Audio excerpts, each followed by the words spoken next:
ओम शांति। राजयोगी जीवन की आधारशिला ब्रह्मा भोजन, इस बुक से हम सभी सुन रहे हैं। आज हम सभी सुनेंगे आदरणीय राजयोगिनी ब्रह्मा कुमारी मनोरमा दीदी, इलाहाबाद उत्तर प्रदेश। उन्होंने कहा है, याद में बना ब्रह्मा भोजन अमृत तुल्य है। याद में बना ब्रह्मा भोजन अमृत तुल्य है। दीदी जी से प्रश्न पूछे गए। पहला, दीदी, मर जीवा भोग का अर्थ क्या है? इसका जो सूक्ष्म रहस्य है, अपने अंदर उसकी जागृति कैसे लाए? दीदी जी का आंसर है, मर जीवा शब्द का अर्थ है कि हम शुद्ध होकर द्विज बनते हैं। चाणक्य नीति में कहा गया है, जन्मना जायते शूद्रहा, जन्म से हर व्यक्ति शूद्र है। परमात्मा ने हमारा यज्ञोपवीत किया, अर्थात यज्ञ द्वारा पवित्र बनाया। यज्ञोपवीत संस्कार के द्वारा बच्चे को शिक्षाएं दी जाती, बड़ों के प्रति सम्मान करना सिखाया जाता है, नैतिक आचरण सिखाया जाता है, स्वयं के शरीर की क्षण भंगुरता के बारे में बताया जाता है, कितना विनम्र होकर रहना है, ईश्वर को तथा साधना को कैसे सर्वोपरि मानना है, सांसारिक कार्यों से पूर्व आध्यात्मिक कार्यों को करना है। ये सारी चीजें बच्चों को सिखाई जाती है। जिस दिन से यज्ञोपवीत होता है, उसे आर्य कुल में प्रशिक्षित कर दिया जाता है। मनुस्मृति में लिखा है, ब्राह्मण बालक का 8 साल में यज्ञोपवीत हो जाना चाहिए, क्षत्रिय बालक का 10 वर्ष में हो जाना चाहिए, वैश्य बालक का 12 वर्ष में हो जाना चाहिए। क्यों हो जाना चाहिए? उसके पीछे वैज्ञानिक कारण है। बच्चे का मानसिक पहलू कब विकसित हो रहा है? जब पूरा विकसित हो जाएगा, फिर उसमें कुछ डालेंगे तो छलक कर बाहर चला जाएगा। परंतु जब वह मन मस्तिष्क से कोरा है या हल्का है, तभी हम उसका यज्ञोपवीत कर देते हैं। उसे एक जनेऊ पहनाई जाती है, उसमें 3 सूत्र होते हैं। इन सूत्रों में एक गांठ लगाई जाती है। ये कच्चे धागे मन वचन कर्म के प्रतीक होते हैं। कच्चे धागे में कोई शक्ति नहीं होती, लेकिन उन 3 धागों में जब गांठ बांध दी जाती है, तब उसे ब्रह्म सूत्र कहा जाता है। रामायण में कहानी है कि हनुमान जी किसी भी चीज से नियंत्रित नहीं हो रहे थे। लंका दहन के समय तो इंद्रजीत ने मर्यादा की प्रतीक जनेऊ में उनको बांध दिया। जनेऊ में कैसे बंध गया? इसीलिए कि वह ब्रह्म सूत्र था, जिसकी मर्यादा की रक्षा हनुमान जी को भी करनी थी। एक ब्राह्मण को उस ब्रह्म सूत्र की मर्यादा रखनी होती है, वरना इतना बलि होने के बाद भी कच्चे धागों में वह क्यों बंध गया? हमको भी ब्रह्मा मुख वंशावली ब्राह्मण बनाया गया, तो हमारा भी एक तरीके से मानसिक वाचिक कायिक यज्ञोपवीत किया गया, जो सांसारिक जीवन के साथ साथ आध्यात्मिक दिनचर्या का भी निर्वाह करते हैं और दोनों में समन्वय करके चलते हैं। वे लोग अपना मर्जीवा भोग लगाते हैं ताकि उनका कहीं भी जो मानसिक जुड़ाव है वो आज से पूरी तरह समाप्त हो जाए। परमात्मा के प्रति आज से हम बलिहार हो जाए। हम अपने और अपने साथ जुड़ी हुई जो चीज़ें हैं उनसे उपराम हो जाए। इसके लिए आज हम भगवान को भोग अर्पित करते हैं, ताकि सांसारिक वस्तु वैभव व्यक्ति से पूरी तरह उपराम हो जाए, दूर हो जाए, हमारी श्वासों में ईश्वरीय स्मृति का वास हो जाए। नेक्स्ट क्वेश्चन, दीदी, घर में अकेले ज्ञान में चलने वाली आत्माओं को भोजन से संबंधित कई परेशानियां आती है, वे क्या करें? दीदी जी का आंसर, हम अपने परिवार को सही शब्दों में सही भावना से संदेश दें कि हम ऐसा भोजन क्यों ले रहे हैं।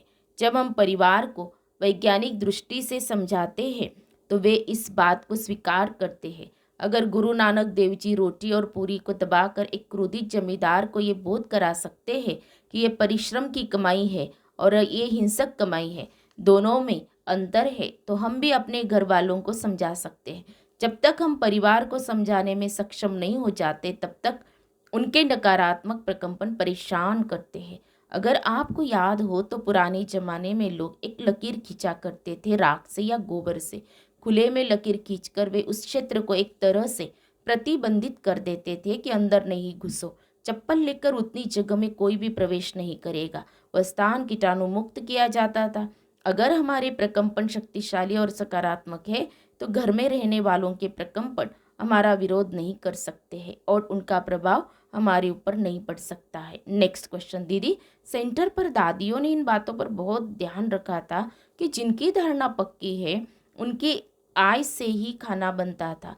हर किसी की कमाई इतनी शुद्ध नहीं होती है, उस समय क्या करें? दीदी जी का आंसर, यज्ञ आज से नहीं 1936 से चल रहा है।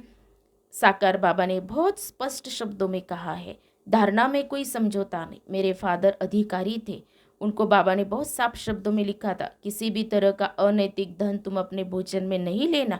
एक परिस्थिति ऐसी थी कि एक ही जगह एक स्तर के 4 अधिकारी कार्य कर रहे थे। वहाँ अनैतिक धन का बंटवारा होता था। यदि हम नहीं ले तो हमें बहुत परेशानियाँ झेलनी होती थी। हम बच्चे थे, हमने परेशानियों के वे आलम झेले हैं। चारों अधिकारियों को समान रूप से धन मिलना चाहिए, लेकिन हम लोगों ने नहीं लिया। बाबा की श्रीमत नहीं थी।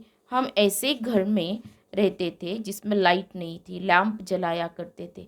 कैदियों का समूह सहयोग करने आता था, उसे कमान कहते थे, परंतु हमारे यहाँ कोई कमान नहीं आती थी। हम लोग प्राइवेट नौकर रख रहे थे या फिर स्वयं सारे काम अपने हाथों से करते थे जो कभी नहीं किए थे। यज्ञ की मर्यादा थी कि हमें किसी तरह का कोई अनैतिक कर्म नहीं करना है। परिणाम फटाफट तबादला हो जाता था, नहीं तो हमारी सैलरी काट दी जाती थी, हमारी पढ़ाई प्रभावित होती थी। लेकिन हम लोगों ने वह सब झेला। एक बार बहुत ज़्यादा प्रेशर हो गया था। उसके बाद बाबा को सारी स्थिति मालूम पड़ी तो बाबा ने कहा, बच्चे ऐसा है कि बहुत ज़बरदस्ती कोई हिस्सा दे ही रहा है तो उस हिस्से को तुम भोजन में नहीं यूज़ करो, उसका साहित्य लेकर के सेवा में लगा दो। हम लोग सेंटर पर भी बहुत ध्यान रखते हैं। आज भी 6 महीने से पहले कोई जिज्ञासु ले आया तो वापस कर देते हैं, कहते चलो कुछ दिन चलो तो सही। नया कोई आने वाला सेवा पूछता है, साफ मना कर देते, पहले सेवा लो उसके बाद देना। यह हमारे यज्ञ का नियम है। कोई हमसे कहता है हम पुराने हैं, हमें मंजूर है। आप पुराने हो, लेकिन हमारे बाबा ने जो बनाई है हमें उन मर्यादाओं को लेकर चलना है। यही कारण है हमारे पास कोई भेदभाव नहीं। हमने आज तक कोई बिल्डिंग नहीं खरीदी। जो कायदे में चलता है उसे बाबा की मदद मिलती है। नेक्स्ट क्वेश्चन, जब माताएं ज्ञान में अकेली चलती, घर में कोई सहयोगी नहीं होता है तो फिर वे कैसे करें? दीदी जी का आंसर, उनको और अधिक योग युक्त होकर के भोजन बनाना चाहिए। श्वासोश्वास बाबा को याद करके बनाए, जो भोजन ही अमृत हो जाए।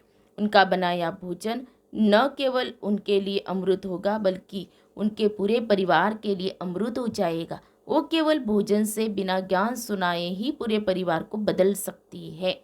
नेक्स्ट क्वेश्चन दीदी, पवित्र तो रहते लेकिन यदि भोजन की धारणा नहीं तो क्या पवित्रता कायम रहती है? दीदी जी का आंसर, अगर हमारी भोजन की धारणा बहुत शुद्ध है तो पवित्रता भी बहुत शुद्ध है। अगर हम भोजन में समझौता कर ले तो हमारी पवित्रता की धारणा में अशुद्धता आ जाएगी। भोजन से हमारे शरीर की कोशिकाएं तैयार होती हैं, हमारे शरीर के अंदर रक्त का प्रवाह होता है, हमको ऊर्जा मिलती। जब ऊर्जा का स्रोत अशुद्ध है तो हम कहाँ से शुद्ध हो सकते? किसी देखे हुए अश्लील दृश्य का प्रभाव हमें टच नहीं हुआ है, लेकिन आँखों ने देखकर मस्तिष्क तक पहुँचा या मस्तिष्क से उसको ग्रहण किया, मानसिक अशुद्धता का बीजारोपण हुआ। अन्य का मन पर प्रभाव होता है। अन्न की शुद्धता बहुत जरूरी है, तभी पूरी तरह पवित्रता आ सकती। अगर कोई कहे अन्न पवित्र है फिर भी मन अशुद्ध है तो हमें अपनी दिनचर्या चेक करनी चाहिए। नेक्स्ट क्वेश्चन, दीदी ब्रह्मा भोजन में जल का महत्व क्या होता है? दीदी जी का आंसर, आपने मैग्नेट थेरेपी में देखा होगा कि जल को चार्ज करते हैं। उस जल को 24 घंटे चुंबक पर रखा जाता है जिससे वह अपने कण कण में ऊर्जा को ग्रहण कर लेता है। परमात्मा रूपी चुंबक का जब हम आह्वान करते हैं तो उसकी शक्ति जल को स्वतः ही शुद्ध कर देती है।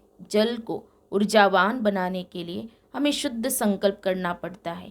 उस आत्मा विशेष के लिए जिसको हम वह जल देने जा रहे हैं उसको स्वास्थ्य लाभ मिले। परमात्मा की शक्ति से जल का सशक्तिकरण हमारे संकल्प के अनुरूप हो जाता है। नेक्स्ट क्वेश्चन, दीदी हम भोजन खाते हैं उसका हमारे मन के ऊपर प्रभाव कैसे आता है? मन तो सूक्ष्म है, दीदी जी का आंसर, भोजन बनाते समय और भोग लगाते समय जो सकारात्मक एवं श्रेष्ठ संकल्प करते, उनका प्रभाव तथा परमात्मा शक्तियों के प्रकंपन सूक्ष्म में भोजन भोग में समा जाते हैं, जिसे खाने पर उसमें विद्यमान शक्तियाँ प्रकंपन हमारे शरीर के अंदर पहुंचकर हमारे मन को प्रभावित करते हैं। इस प्रकार संकल्पों के अनुरूप हमें परिणाम प्राप्त हो जाता है। नेक्स्ट क्वेश्चन, दीदी अगर हम शुद्ध भोजन की धारणा नहीं करते हैं तो क्या क्या नुकसान होता है? दीदी जी का आंसर, हमारा योग नहीं लगता है, हम लौकिक और अलौकिक में संतुलन नहीं कर पाते हैं। जब हम देह और दैहिक दुनिया को विस्मृत करने को कहा जाता है तो हम विस्मृत नहीं कर पाते। पुराने संस्कारों से छुटकारा पाना चाहते हैं परंतु वे छूटते ही नहीं हैं। बाबा ने कहा है जितना परिवर्तन होगा उतने आप पारदर्शी होंगे। ब्राह्मण के बाद यदि फरिश्ता नहीं बन पा रहे हैं तो स्पष्ट है कि पारदर्शिता नहीं आ पा रही है। निसंदेह है हम शुद्ध भोजन के संबंध में ईश्वरीय नियमों का पालन करने में सक्षम नहीं हो पा रहे हैं। नेक्स्ट क्वेश्चन, दीदी जो आत्माएं सांसारिक रिद्धि सिद्धियों के वश में हो जाती है वे खुद को कैसे बचाए? दीदी जी का आंसर है, योगिक ऊर्जा एक प्रकार से कवच का कार्य करती है। यदि हम सच्चे अर्थों में अपने बाबा से, उस सर्वशक्तिवान से योग कर रहे हैं, निरंतर उसके सानिध्य में हैं, तो इस तरह की बाधाएं हमारे ऊपर असर नहीं करती है। जब उससे संपर्क टूट जाता है तब वार होता है। जब हम भगवान की ओर हैं और उसकी ऊर्जा ग्रहण कर रहे हैं, दूसरी तरफ से कोई प्रवेश करेगा, नो मार्जिन। अगर हमारा मनोबल सुदृढ़ है तो किसी प्रकार का निगेटिव कर्म हमारा कुछ नहीं बिगाड़ सकता, अन्यथा बहुत जल्दी प्रभाव में आएंगे। फिर लास्ट क्वेश्चन है, दीदी कई बार डायरेक्शन दिया जाता है कि 1 साल के लिए अनाज स्टोर करके रखे। आजकल की जो क्वालिटी है वह इतनी शुद्ध नहीं है, तो 1 साल तक हम कैसे स्टोर करके रख सकते हैं? दीदी जी का आंसर, भगवान ने कहा है तो ज़रूर रह सकता है, परंतु मेरे विचार से हम अनाज रखने से ज़्यादा संयम में रहे, वही काम आएगा। रखा हुआ अनाज काम नहीं आएगा। संग्रह करके किसी भी वस्तु को कब तक रखेंगे? एक विचारणीय प्रश्न है। हमारे घर में अनाज है, पड़ोसी भूखा मर रहा है, क्या वह आपको खाने देगा? लोग दरवाज़ा तोड़कर अनाज ले जाएंगे क्योंकि उनके बच्चे भूख से तड़प रहे हैं।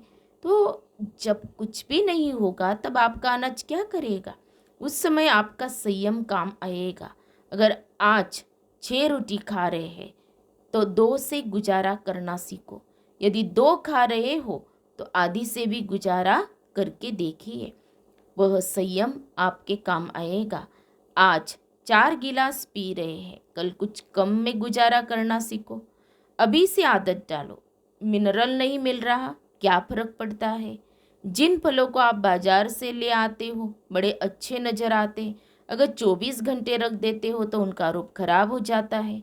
जो आम आज बहुत खूबसूरत है कल खाने योग्य भी नहीं रहेंगे। तो आप संग्रह को छोड़ दो, अगर करना है तो संयम करो। अच्छा, ओम शांति।